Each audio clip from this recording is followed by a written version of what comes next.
It's time for the Douglas Coleman Show. Smooth and Savvy is joined by some of the hottest talent in the entertainment industry, from musicians to authors and all those in between. And now, ladies and gentlemen, here he is, Mr. Smooth and Savvy himself, Douglas Coleman.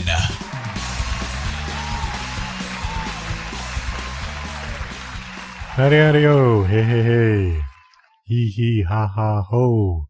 Welcome to the Douglas Coleman Show. It's me, Douglas Coleman. How are ya? Today is the Game Show Show. We were fortunate enough to have a game show host, a real live game show host, on the show today, Todd Newton. And he was the host of a show called Whammy Pressure Luck, and also Monopoly Millionaires Club, Family Game Night. And most recently, he's doing The Price is Right Live, which he has taken on the road, and will be performing the famous game show in various cities, coming to a town near you. So very excited to have Todd on. He will be up in just a few minutes. But first, I'd like to mention about a band that I found on Facebook called False Solution. 4 young guys from Belfast, Ireland. Their music is really fantastic. It's good, straight old rock and roll, which is what I like. What was amazing to me, aside from their great music, was the fact that they've only been together since the end of 2015, so just a few months. And they've already put out an EP.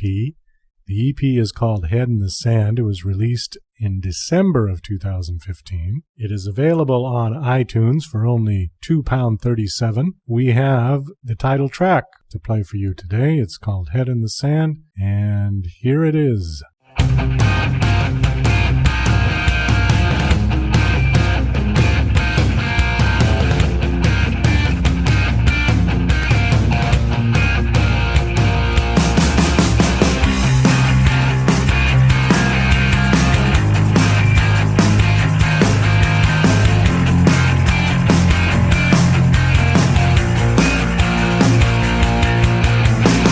Where are we going?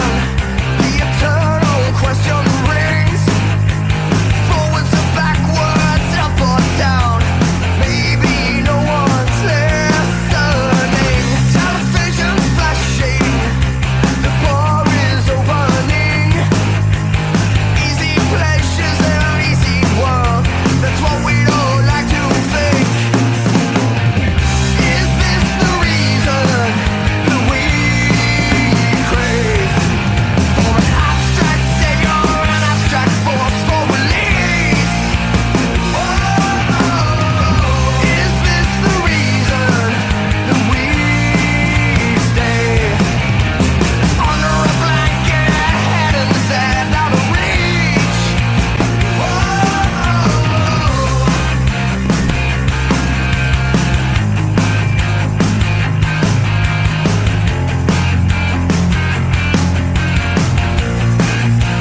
Okay, wow, that was a great song. The beginning sounds a little like early Van Halen to me. I don't know, just something about the guitar, but great stuff, guys. I want to tell you the members of the band are Jim Malone on vocal and guitar, Michael Robinson on guitar, Jack Krangle on bass, and Eamon Scott on drums. So good luck, guys, and maybe in the future we'll have you on the show and do a bit of an interview. Our Periscope girl, for those of you that have been following the show, has been absent for some time. She's been contemplating her life down in her submarine in the North Atlantic, and she finally came up and surfaced to give us one farewell report. And I'm really sad because I'm going to miss our Periscope girl. She has moved on with different things in her life. She's written a book. Well, she just doesn't have time to do the show anymore. And so I am going to miss her tremendously. But here was the one last report, her farewell report. Hello, Periscope girl. Aye, Captain. It's Periscope girl reporting with her octopus Jenny deep into the sea. I predict there's going to be much more periscoping in the future. I predict there'll be landing pages where people can talk about the weather.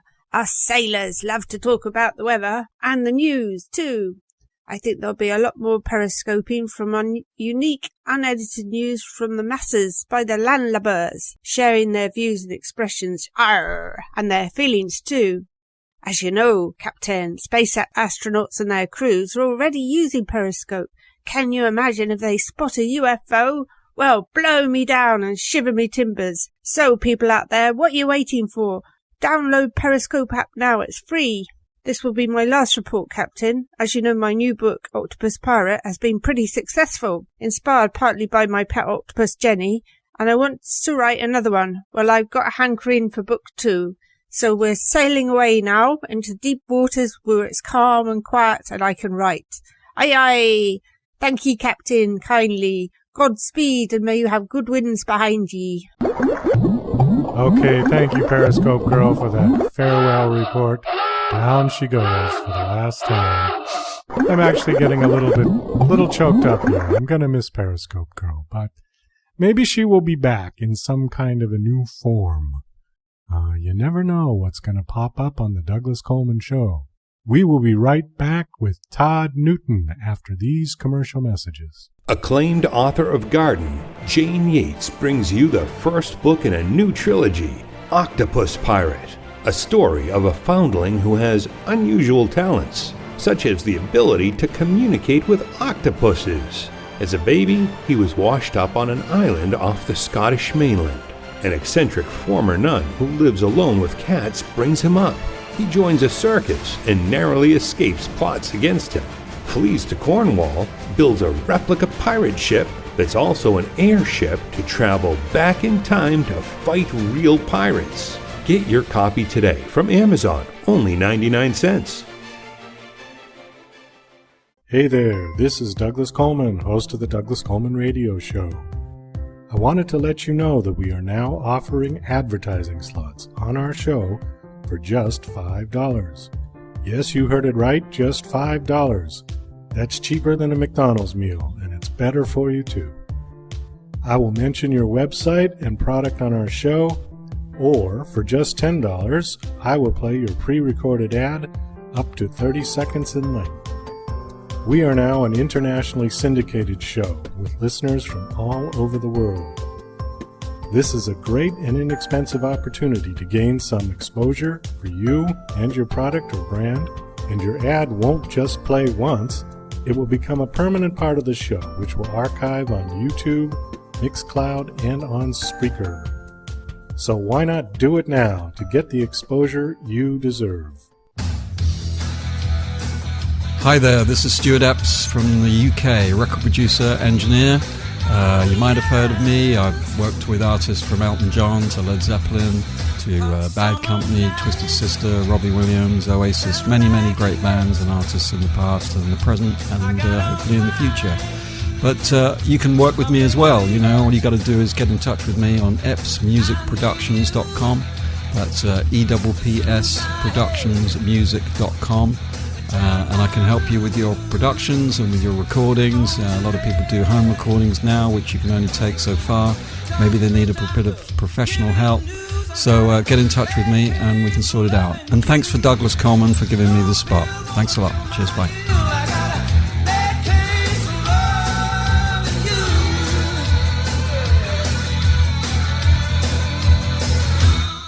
And now... Hey, Rocky, watch me pull a rabbit out of my hat. See? Nothing up my sleeve. Presto!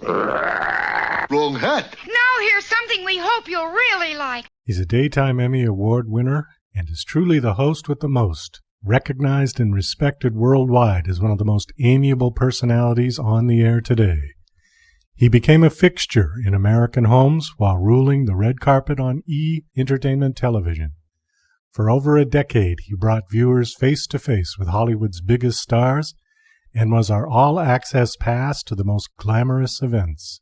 Since entering the world of game shows in 1999, the man Entertainment Weekly calls smooth and personable, has awarded contestants over $40 million in cash and prizes on such shows as Family Game Night, Whammy, Monopoly Millionaires Club, and The Price is Right Live. In addition to his work in front of the camera and behind the microphones of major market radio stations, he has been given the opportunity to share his extraordinary life and insight into his success by authoring several books. His first book, Life in the Bonus Round, a game show's host road to success and fulfillment, it was named Best Autobiography at the prestigious Beverly Hills Book Awards. In 2013, he penned his second book, The Choice is Yours, 6 Keys to Putting Your Best into Action, which became the foundation for his powerful keynote presentations delivered to more than 50 corporations annually.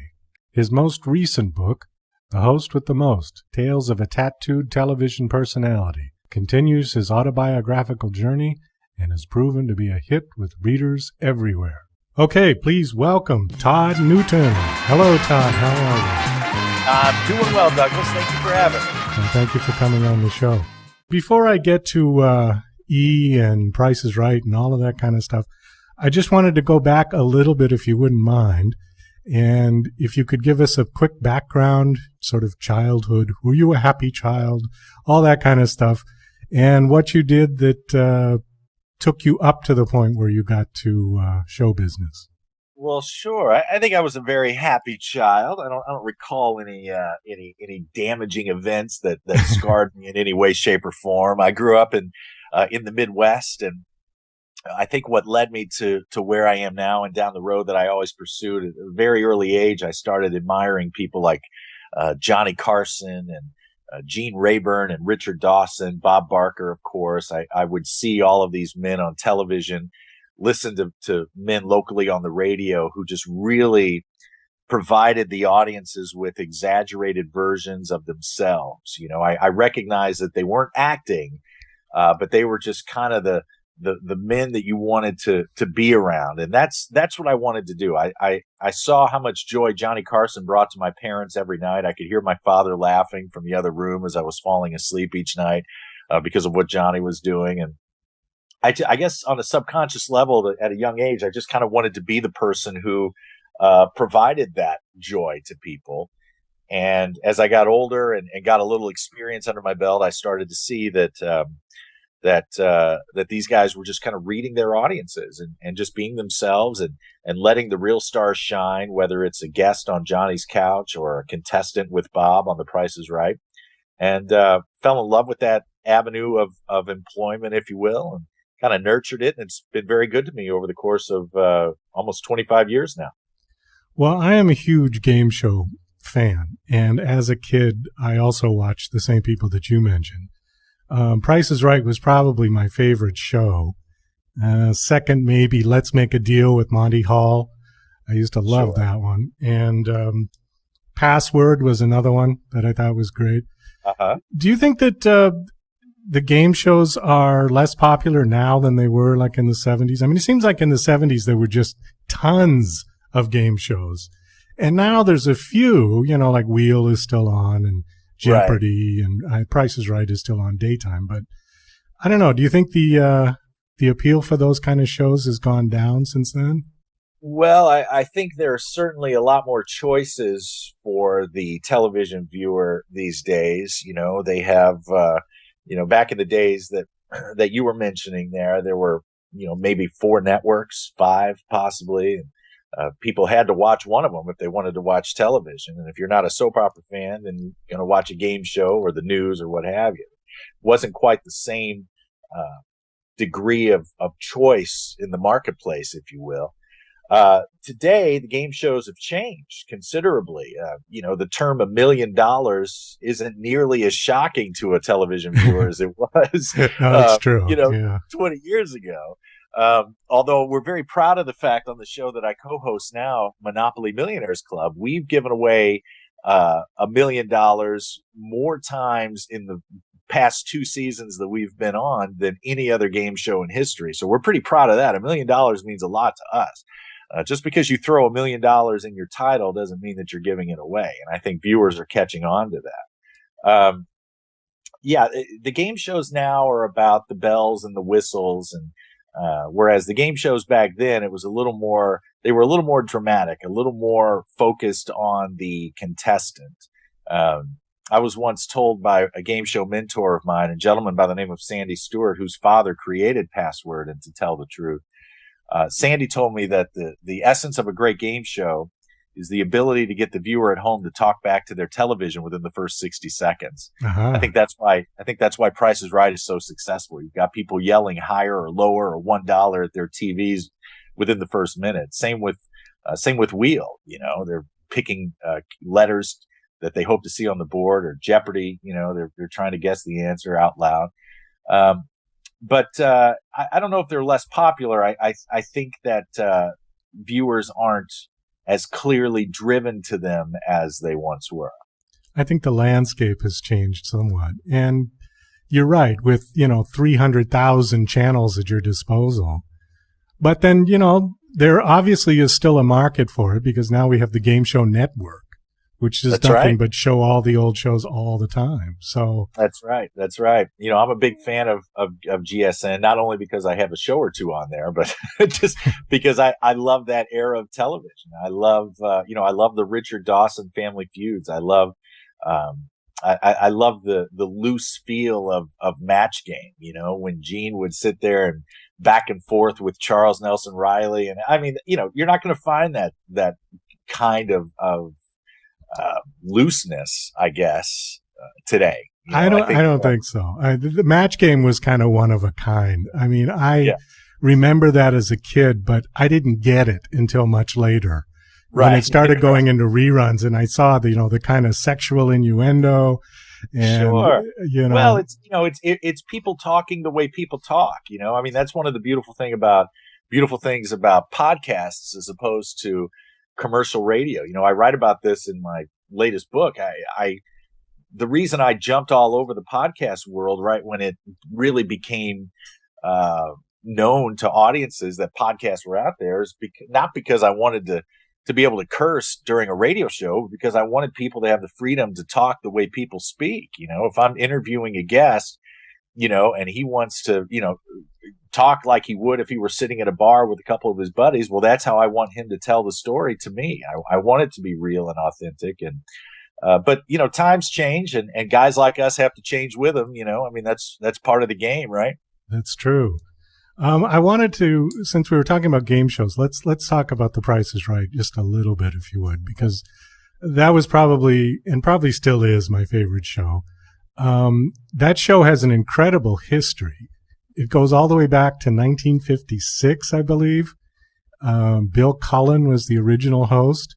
The format was somewhat different. And I've watched some of those old kinescopes of that show. It was crazy, the way that they did it. But then it went till about 1965, and then it was sort of restoked again in 72 with Bob Barker as the host. Now, on your bio, it says you were mentored by Bob Barker. How did you get involved with Bob? Well, I was hosting a show called Whammy, the All New Press Your Luck, which was a modern version of the 1980s classic, of course. And, the production company was Fremantle Media, who had just purchased the rights of The Price is Right from Pearson Media. And I was presented with an opportunity to host the Price is Right stage show. This is about 13, 14 years ago in a tiny little theater in Reno, Nevada. We sat about 125 people, and we were going to do a 3-night stint. We were going to bring the big wheel, the Plinko board, and I believe cliffhangers, just to do a little live version for casino guests. And like you, I've always seen The Price is Right as being the top of the game show mountain, and I wanted to do it justice. I wanted to give people that were going to pay money to come play these games the full experience, so I wanted to do it right. So I talked to some of the powers that be at Fremantle Media, and I said, listen, can you set up a meeting with Bob so that I can, talk to him about it, learn how to do it, and get any tips he may offer. They did, and I went to a taping of the television show and got to meet with Bob afterwards. And I'm very fortunate that we hit it off. I think my connection to St. Louis played a big part. He's a big Cardinals fan. He was married in St. Louis, spent time in the military just outside of St. Louis. So we had that. That was a nice rapport builder. And I just kept asking if I could come back again the next day and the next day and the next day. I tell people it was a lot like being a high school basketball player and having access to Michael Jordan to teach you how to shoot a free throw. That to me was kind of what it was like. And a friendship ensued, and it was very beneficial to me professionally.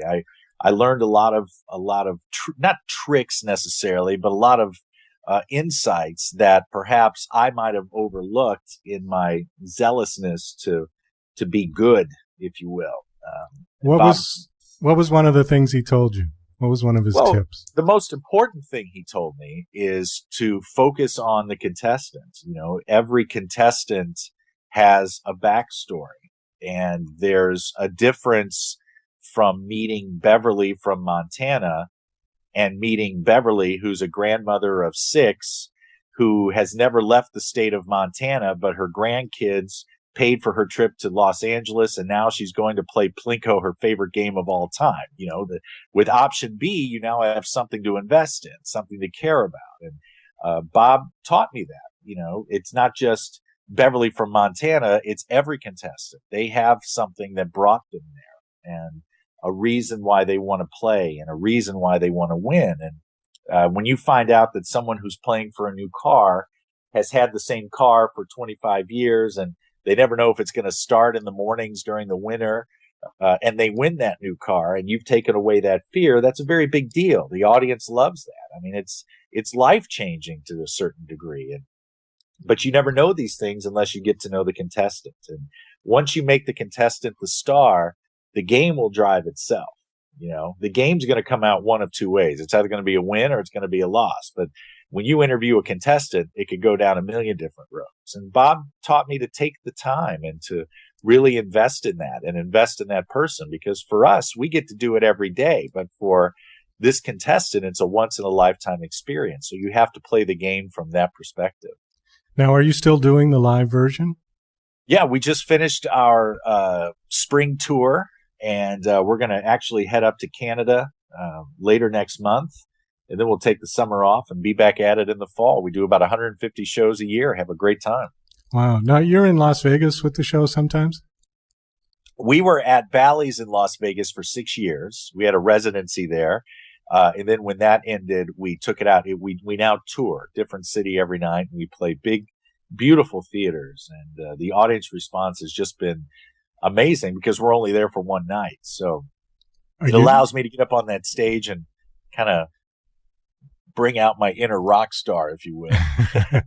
Are you playing in Branson?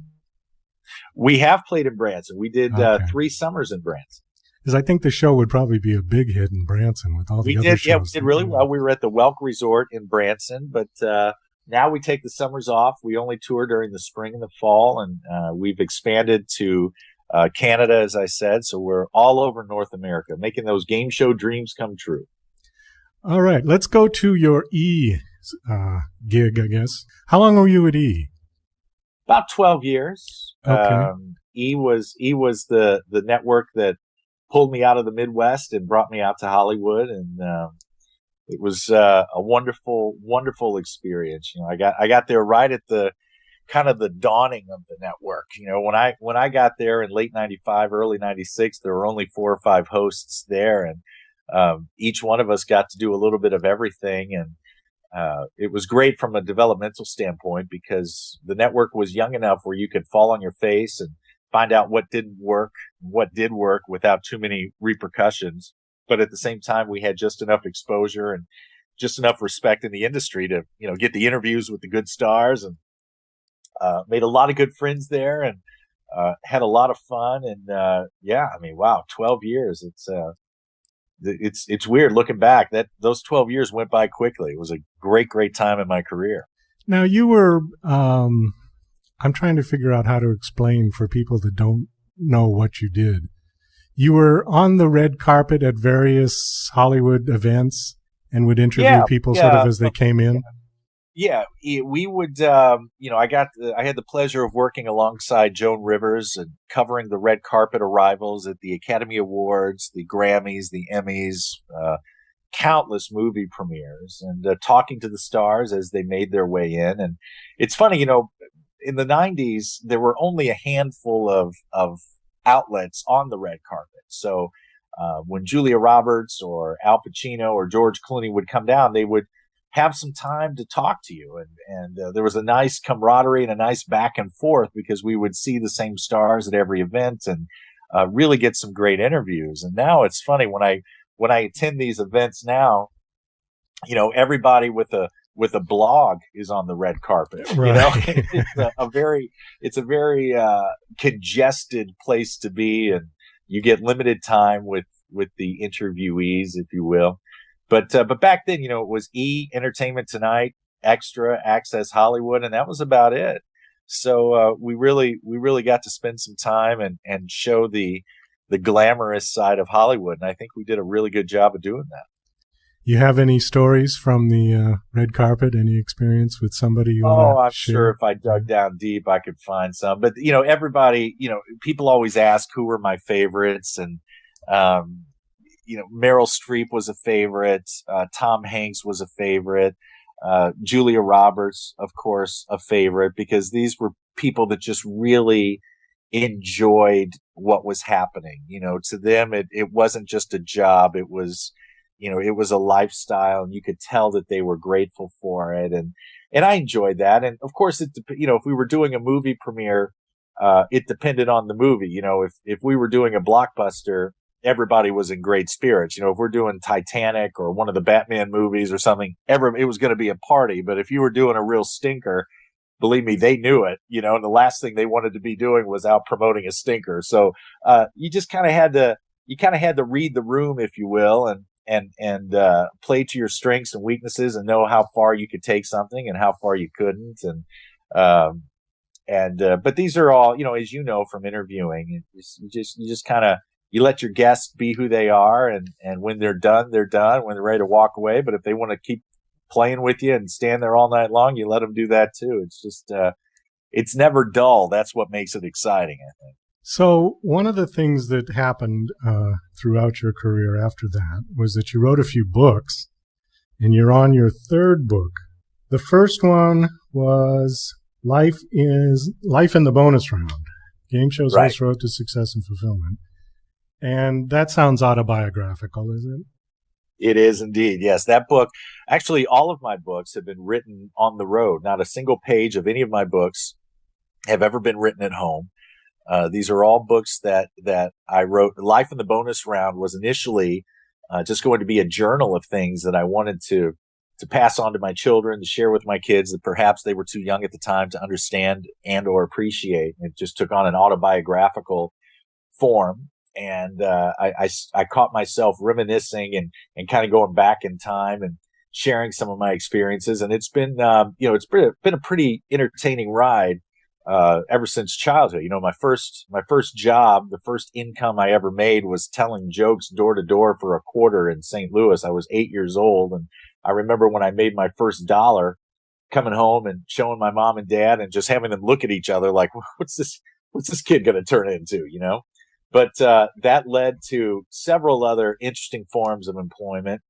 And it got the first book takes me through, or takes the reader through some of the game show days. And the latest book, which just came out 2 weeks ago, The Host with the Most, Tales of a Tattooed Television Personality, that's a continuance of Life in the Bonus Round, because although the first book just came out about 4 or 5 years ago, there's been a lot that's happened, and my career has taken a couple of interesting turns, and I like to share those stories. You don't get to play the biggest stages and the most beautiful theaters in the country night after night without some interesting things happening on stage and off. So I like to share that, and show people that dreams obviously do come true.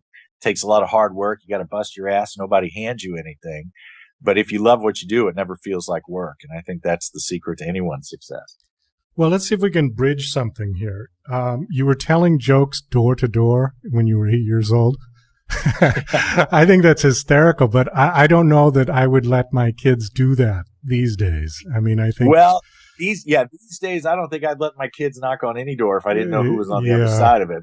As we talk about with game shows, times have really changed. And I grew up in just in the suburbs of St. Louis, in a nice middle class subdivision. So my parents knew pretty much everybody. It was the kind of thing where by 5:30 at night, everybody was opening their garage doors and sitting in the driveway in lawn chairs, talking and exchanging, trading your lawnmower for my weed whacker. Everybody knew everybody else, and it was very much a different time. But I saw my friends, doing things like shoveling snow and cutting grass for money. And I knew I didn't want to do anything like that. Manual labor has never been my forte. So I had to find another way to do it. And, listen, if they were only giving me quarters because they thought I was a cute little kid with some guts, then so be it. The money's still cash the same. Very true. So from there, how did you get to... Let's say, how did you get to E? What was in between that? Yeah, I was about 11 or 12 when I started to realize that I was listening to the radio more for the voices that came on between the songs than for the music. The music I never really cared about, but I loved the way these fast talking, high energy DJs made me feel. And there was one guy in particular, a guy that called himself Jimmy Page, the Nighttime Rage, that was really good. I mean, really powerful on the radio. And I couldn't stop listening to him. I absolutely was enthralled every time he came on the air. And I wanted to be a DJ. I wanted to be that guy that the kids were listening to when they were doing their homework at night. And so when I got into high school, I started applying to local college radio stations just for internships, just to learn what goes on in the hallways of a radio station. And finally, one picked me up and allowed me to, kind of do their research calls and do the grunt work, wash the radio station van, things of that nature. And then eventually I got on the air. I got to do an overnight shift at a small station. And then I got on at a bigger station, got a better shift, and ratings were good. And before I knew it, I was actually doing the 7 to midnight shift on the station that Jimmy Page was on several years before. So I capitalized on that. Made sure that every show was the absolute best I could do. I never took my position for granted. Got out, hustled, went to all the high schools during the day, handed out bumper stickers, T-shirts, anything that would make me be the guy that they'd listen to at night. And when E! Entertainment went out on the search for radio guys that could also be on TV, luckily I was among them. And the pool of hundreds became a pool of 50, then a pool of 10, then a pool of 5. And luckily I was the one that got selected. And I think the key to all of this is just never assuming that you're entitled to anything. Once you stop hustling, once you stop working, once you start taking things for granted, that's when good fortune goes to somebody else. And that's been my mantra. Well, I think that's very true. When I was 18, 19, I was in New York, and I went to the American Academy of Dramatic Art for a while. And one of the things that they said that I'll never forget is they said, people with less talent than you will probably be successful because they're going to work harder. They were giving me kind of a, shaking their finger at me, because they were saying that, your talent was great, but they didn't think I was working hard enough. Maybe I was just a little bit on the lazy side at that point in my life. And I think that's so true. I've seen people who just had immense talent on stage. They would come out on stage and they would just have this sort of glow about them. But they were always complaining. They were always sort of the victim mentality. Oh, how come I don't get more work? I'm such a great artist. They weren't there hustling. They weren't out there doing it. Well, there's no replacement for hustle. And, not only does it keep you 2 or 3 steps ahead of the pack, but good hustle is recognized by the decision makers, and people want to work with people that are going to exceed their expectations. And I think that's the point. My goal has never been to be the highest paid television personality in the world. I don't care about driving the fanciest car or living in the biggest house. I just want to be the very best host I could be. My only competition is with myself, and when people ask me, well, what do you think about this host or that host? I say, well, great. They're wonderful. And I'm thrilled that people get great opportunities, but I'm focused on me. I have to be the best that I can be. And I'm not going to get any better sitting here watching someone else on television wishing I was in that spot. Right. That's pointless. Right. And that's one of the things that I strive to really teach my kids. I mean, I have to give my ex-wife a ton of credit. She's the one that focuses on telling the truth and washing your hands and covering your face when you sneeze and all of the important things. And I'm the one that says, listen, you got to have integrity. You got to have hustle. And, we come at them from both ends with a little bit of everything. And I hope that they're able to absorb at least 80% of it, because then they'll be just fine. But I know what's worked for me and what has not worked for me. And both lessons are equally as important, I think. And hard work has always, always paid off. Now, is this sort of the theme of your corporate speaking that you've been doing? The corporate speaking world is something I really enjoy. And I fell into that literally by accident. When I was at E! Entertainment Television, we would, when I say we, the other hosts and I would often get asked to MC or speak at what they call affiliate dinners, where we would fly to Chicago and speak to all the advertisers that advertise on E! and tell a couple of funny red carpet stories and go on and on. And I remember I was in Denver, Colorado doing one of these events, and I just couldn't get up and tell another Julia Roberts story. I couldn't do it. It was, I remember getting dressed in my hotel room and just dreading it. So that night I did things a little differently. I tweaked it. I talked about how fortunate I was to be there with all these hardworking people and what we all had in common and how appreciative I was of all the efforts that they do to promote what I do. And it became, it grew into this presentation that I titled The Choice Is Yours. And that became a book as well. I literally put my 60-minute keynote presentation into book form. And through the wonders of the internet, corporations started to discover it and bring me in to share the 6 keys to what I call putting your best into action. So we get to do about 30 of those a year, and I really enjoy it. And some rooms that we present this to, there are 1,000 people. Some rooms there are 25 people. But the message is the same, the concept is the same, and hopefully the results are the same. And I try to make it very interactive. I put a little game show feel to it because I'm well aware of the fact that hardworking people see speaker after speaker after speaker throughout the course of their career. So a lot of what I say is going to go right out the door as soon as they leave. But hopefully, if they have a good time and I can make them laugh and I can get them involved, they'll retain that information for a while. Is it true that all game show hosts know each other? There are some I don't know, but yeah, it was much more true. It was very, very true up until about 10 years ago when big stars started becoming game show hosts. The guys that have made our living on cable like me, we don't get to hobnob with the big stars. But prior to that, yeah, we were all pretty tight. Well, let's see. You know Bob Barker. Do you know Bob Eubanks?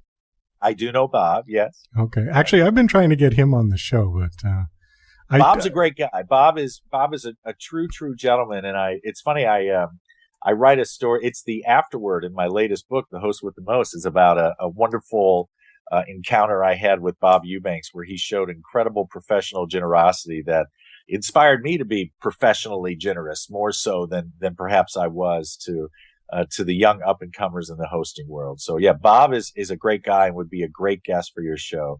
Monty Hall, also wonderful. I tell a great story about Chuck Barris, who was always one of my favorites. Let's hear that one. Well, you remember Chuck wrote a book called Confessions of a Dangerous Mind, in which he alluded to the fact that possibly his whole game show persona was just a cover for his real life as a CIA agent. Yes, I do remember that. You read the book or not, but they made a movie out of it. George Clooney, Julia Roberts, great film. And Chuck was generous enough to invite all of the GSN, all the Game Show Network hosts, to the premiere.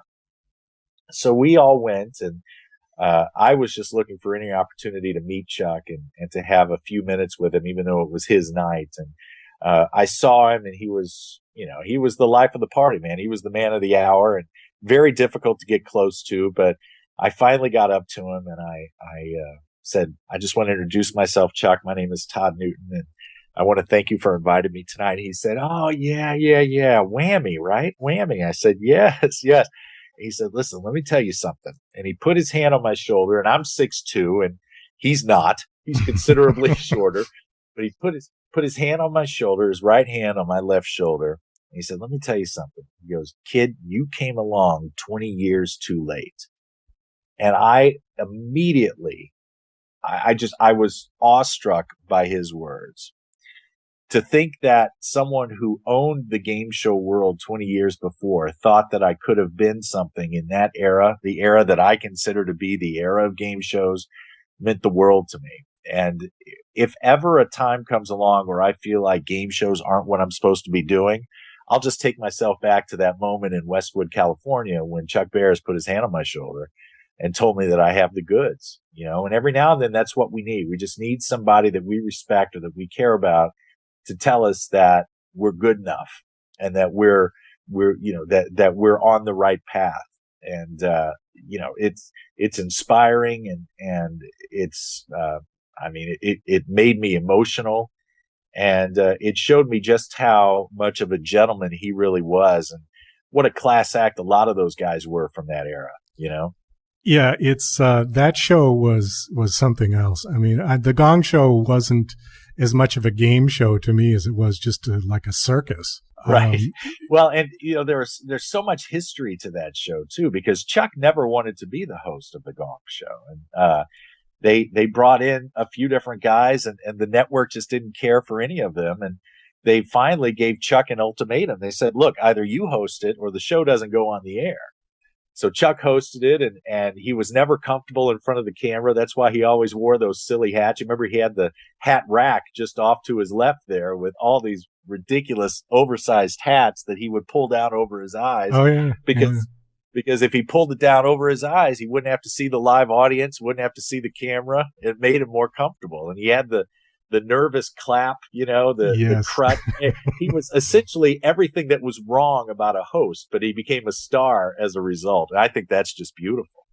Well, and then they had the crazy panel. I mean, right. Juicy J.P. Morgan and Jamie Farr. And, just it was just great television. It goes back to what we were talking about with Match Game. You could never find a panel like that today. Everybody's so scripted and so afraid of what their publicists are going to say. Just a different time, man. If only we could go back to that. Well, I think we've gotten a little too politically correct to do a Match Game type show.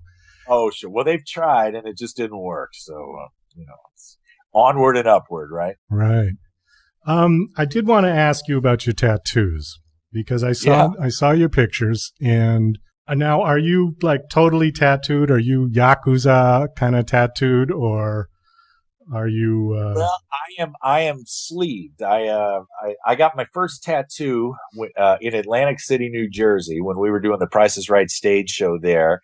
Shortly after my son was born, about 14 years ago, just a little heart with my son's name in it. Then I added to that when I had my daughter, and then I added to it again when my grandmother passed away.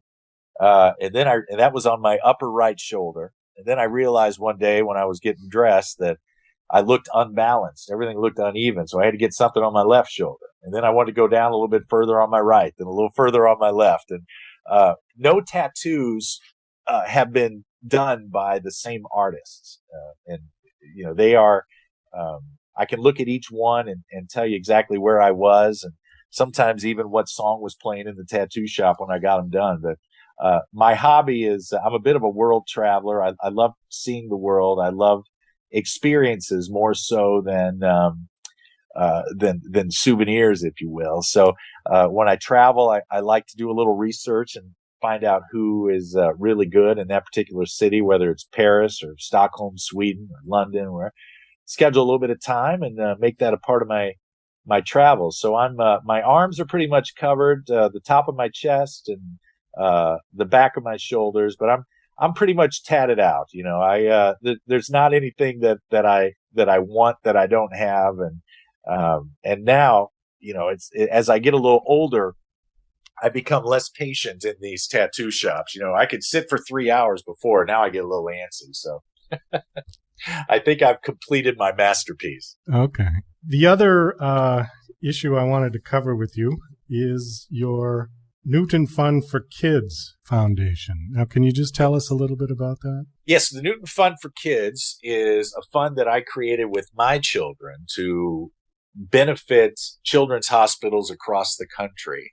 When I was hosting a show called Family Game Nights, the show that I won a Daytime Emmy for back in 2012, I had the opportunity to visit several children's hospitals across the country, and I saw the wonderful work that these miracle workers were doing within the halls of these hospitals. And it became very evident to me that when a child is sick or when a child is injured, the entire family is affected. That child may have brothers or sisters who are terrified. That you can bet that the parents are terrified. And the last thing this family needs to worry about at a time like that is how they're going to pay the medical bills. And the fund is certainly not at a point of comparing ourselves to someone like St. Jude or the Shriners and the great work that they do. But if we can provide a program or treatment support for that sick or injured child or their family, then we're going to do everything we can to do that. And a portion of the proceeds from all of my books benefit Newton Fund for Kids. We have a website, Newton Fund, 4kids.org, where people can donate. And the great thing about this fund is that even $25 benefits a family. It provides them a hotel room to stay in if a child is sick or injured, so they don't have to drive all the way home. We provide them food if they want to run down and grab some lunch while they're waiting for a child to be treated. The little things that make big differences is what Newton Fund for Kids focuses on, because we want everyone to be happy, we want everyone to be healthy, and we want everyone to be together more so than anything else. So Newton Fund for Kids is something I'm very, very passionate about, and something that I work very hard to see grow, because we want every family to have everything they need in that unavoidable and unpleasant time. Yeah, it always breaks my heart when I see kids that are sick, the kids with cancer, the kids with leukemia. It touches me more, that not to say that adults who have the same diseases, but when you see it with children where they haven't even had a chance to live and they Right. get it, it's just particularly heartbreaking. Well, it is. And our hearts go out to those kids and those families. And we, again, the work that the nurses and doctors and administrative staffs do at these children's hospitals is second to none. I mean, it's incredible. The hours they put in, the passion, the care, the love that they show these kids. But we also don't want to forget about the kids who fall off a horse and break their arm, or the kids who have had a lingering cough for a couple of weeks. The things that happen that just make question marks arise. Is there a concussion associated with this? What is the reason for that cough? Parents are scared. And like I said, I have 2 kids, and when my kids get hurt or sick, I want them to be looked at and checked out. And if I couldn't pay the medical bills, that would cause incredible stress on me. And families don't deserve that. As Americans, I feel like we're entitled to the very best health care possible, especially children, and especially when it's of no fault of their own. The priority should be the care for the child, and we're just trying to push that along as best we can. Oh, that's fabulous. I think that's a great cause. I want to go back to my question again, if you don't mind. Do all game show hosts know each other? The one I forgot to mention was Chuck Woolery. Yeah. Yes, we all know Chuck. Do you know Chuck him? Yeah. I think he's the daddy to us all. Yeah, Chuck and I became pretty close when he was hosting Lingo on GSN and I was hosting Whammy. And it's funny, I've only appeared as a contestant on 2 game shows. First was Hollywood Squares, and I won. Oh. And the second game show was the dating game that Chuck Woolery hosted. And you remember, after Love Connection, Chuck hosted the dating game for a very brief time. And I was a contestant there, and that's the first time Chuck and I met. He's a great guy, great family man, and now pretty much happily retired in the great state of Texas and spends a lot of time fishing for bass. I don't think you're going to find too many guys that are much happier than Chuck is. And you said you were on Hollywood Squares. Was that was not with Peter Marshall, right? No, that was during the Tom Bergeron. Tom Bergeron. Oh, okay. Yeah, we played for charity, and let's see, who clinched the game for it was what's his name? Hank Kingsley from the Larry Sanders Show, who was on Arrested Development. His name escapes me now. Anyway. Jason Bateman? No, not Jason Bateman. And then he won the Emmy. He's on the show now where he plays a transgender. Oh, what is? Anyway, you got me on that one. Right after we hang up, but that was fun. Hollywood Squares was fun, and I think every good host needs to be a contestant first and foremost. See it from the other side. Oh, Jeffrey Tambor. I just Googled it. Jeffrey Tambor. But yeah, those 2 things allowed me to see it from the other side, and a lot of fun, man. Game show magic. You got to love it. That show was another one that was on my list. I remember that back in the day of Peter Marshall and Paul Lynde, the Center Square. Right. That's right. I actually read that book. That was a pretty interesting book. Yeah. Is that the book that came with a CD of some of the greatest moments in the back, Peter Marshall's book? Well, no, this was actually Paul Lynde. It was called The Center Square. Oh, okay. I haven't read Paul's book. Peter Marshall wrote a great book about the Hollywood Squares years, too. Oh, I have to check that one out. I guess the last question I wanted to ask you, Todd, is you've been in show business for many, many years. Was there any aspect of show business that you really hated, that you found to be maybe consistent amongst show business people or the industry that you just didn't like? I mean, other people like Chaplin have always said that he hated going to Hollywood studio parties. Was there anything that you particularly hated to do that you sort of had to do being in the industry? Well, I mean, boy, I don't know. I love my career so much, but yeah, there are things I don't do. I'm not a big party goer either. I don't like the Hollywood hugs. I hate those.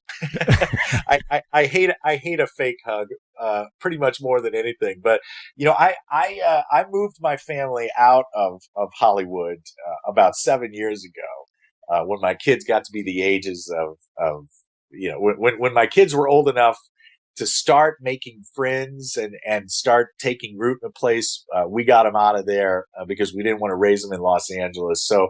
I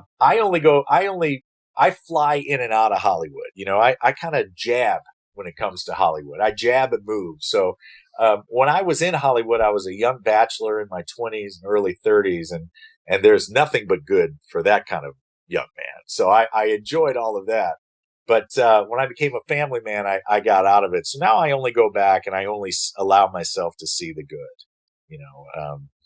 I think that it's, you have to appreciate it for being very, very competitive, obviously. And I think if you understand that everybody is there for them, not for you. Everybody is looking to succeed on their own level. If you're aware of that, I think you'll be all right. If you go in with your eyes wide open, trusting everyone and thinking everybody is there to help you, you might be disappointed a time or two. But I only see the good. As long as people don't come up and give me the fake hugs, I'm all right. I think there is a difference between New York and LA in that respect. And Yes. Oh, for sure. Yeah, Yes, because yes. New York. I'm a big fan of New York. And listen, I can, I'm at the point now where I can kind of pick and choose, and it's like getting a salad at a restaurant you've never been before. There's always going to be anchovies, but now I can just pick the anchovies out and just eat the part of the salad that I really enjoy. But New York is wonderful. It's cultural. It is the city that never sleeps. It has Broadway. It has the museums. You can walk everywhere. And I absolutely love New York City. LA, you've got the mountains and you've got the beaches and, you've got the certain aspects that you love, but, you better have a rental car or you better have Uber, because, there's not going to be any walking and, two very different places. But the trick is just to carve out your own path and learn to be happy wherever you are. I think New York City has a better sense of community than LA. I never found that LA had any community at all. Yeah, well, I think in New York, at least you know who your neighbors are. Yeah. You don't, because you're going to be in the elevator with them or you're going to pass them on the stairwell of your walk up. In LA, you just pull out of your driveway and go wherever you need to go. And, unless you meet somebody sitting in traffic on the 405, you're pretty much alone. It's true. Everybody's sort of cocooned in their little vehicles and just, it's a whole different world. Well, Todd, I want to thank you for coming on the show. This was a lot of fun talking about game shows and about you and about your fabulous career and about your Newton Fun for Kids, which I think is wonderful. You have anything? What are you working on now? Anything? We are finishing up Monopoly Millionaires Club, the new game show Monopoly Millionaires Club, which was just nominated for Outstanding Game Show at the Daytime Emmys. So we're very excited about that. We're getting ready for the next leg of the Price is Right stage show tour, and we're just encouraging folks to order The Host with the Most, Tales of a Tattooed Television Host. As I said, it's my latest book. It's available on Amazon. It's available over on toddnewtononline.com, and a portion of the proceeds do benefit Newton Fund for Kids. And any support is appreciated. We hope people enjoy the book. And I just want to thank you for the time, man. Thank you for allowing me to kind of relive some of this wild ride that's been my career. It's been a pleasure. Oh, it's been my pleasure to hear it. Okay, Todd, thank you very much. Take care. Thank you. Well, that's about all the time we've got for the show today. I want to thank my very special guest, Todd Newton. Best of luck, Todd, with the traveling Price is Right show and your new book. This is Douglas Coleman saying goodbye.